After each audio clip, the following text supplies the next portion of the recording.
Barangay Real, Turbina. So dati, andito ako lagi dahil dito binababa yung misis ko ng shuttle. So ayan guys, select lounge.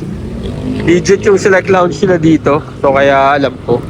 So meron dito Shell to Go Cafe. Tapos ayan nga, super convenient guys. At saka super relaxing. Malakas yung aircon. Alam mo, malinis. Tapos may moonchild cake dito. Marami kang pwede ma-order na pasta, na pastries, at saka mga...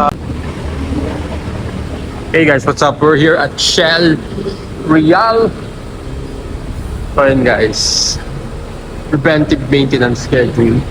So yun, dito tayo kay The Legend. Pa-service tayo guys.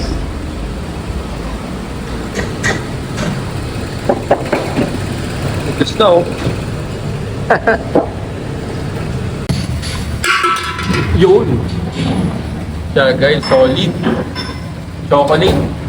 Hindi lang chocolate. Moonchild, dark chocolate. Tignan natin to sa belt niya.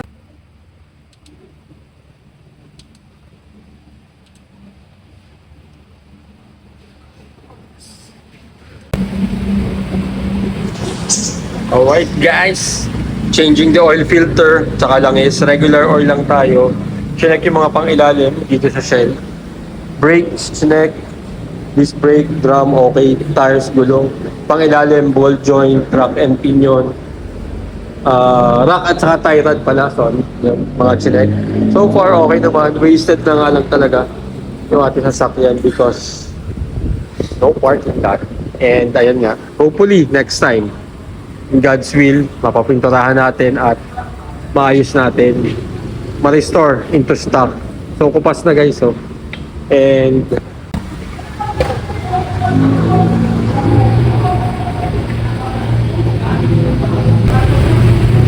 so yun guys, may rapatan din tayo, alternator belt, kasi apat ng ipin na yung wala.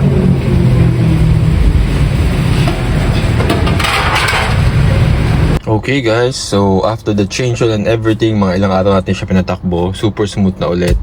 Ang naiiwan pa din talaga dito is that yung sa transmission fluid, yung kailangan ibaba siya and then malinis yung ilalim niya. Alright, so it's not just normal transmission na papalitan ng fluid but yung oil pan itself. So bibihira lang may gawa-gawa nun, but I will let that guy sa Batangas, si Drin, na to handle it. Alright, so let's start it up. So basically 90s, ganyan lang yung mga indicator: engine, battery, tapos ito yung oil. So ito, magwa-warning yan pag yung oil kulang. Handbrake of course, battery of course, check engine, mas malaking problema mo dyan. Yung sa oil, madali yan, even though yung revo hindi nagagamit. Minsan nakabawasan ng oil kasi may konting tagas to, but not to the point na tumatagas sa floor. Yung sa mga singit-singit lang dun sa body and it dries up. Tapos yung battery, umilaw yan nung bumagyo na Christine. Nilusob ko, tapos siguro naabot yung alternator. Good thing ay kasi may history, alam ko, umatras ako. And ayun, so all good na dyan, pati dito sa oil. So yun na lang talaga guys, yung transmission. And of course, it's paint and everything. Alright, so let's start it up now. Ayun, kala ko di mag-i-start. But yeah, kasi nga it's been what, more than 1 week or 2 weeks. Yung battery natin, Amaron. So that's old, really old. 2025 now, 5 years. Amaron. K&N filter, nilinis natin yan bago tayo mag-change oil. Meron tayong K&N kit. And of course, yung belt na palitan natin, as you can see, ito, makita ko, alternator belt, you know, yung mga ngipin na wala. So nagpa-PMS tayo sa Shell, sa may Real. Fluid, power steering, ito yung problema ko, tumatagas dyan. But nababawasan to. Pag nababawasan to, parang nagwa-washing machine yung liquid. Ngayon, it's a good indicator kasi nga tayo dun sa fluid, nag-on top tayo. Alright? So pag nababawasan yan, parang nagwa-washing machine yan. Saka iba yung tunog. So ito, may tagas din dito, nagmo-moist. Not to the point na tumutulo, but yeah. So, nagmo-moist dyan. Yung ibang tulo dyan.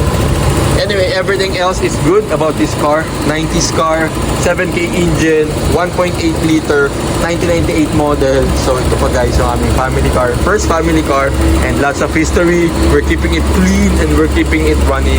And yeah, Alright, I got cut out. So yung radiator, naka-radiator pa rin tayo nakulan. I mean, yung coolant, nakakulan pa rin tayo dito sa radiator. Alright? So napakaganda guys. Once again guys, if you want to know more about and sa mga updates dito, follow me for more. Thanks for subscribing guys. Bye!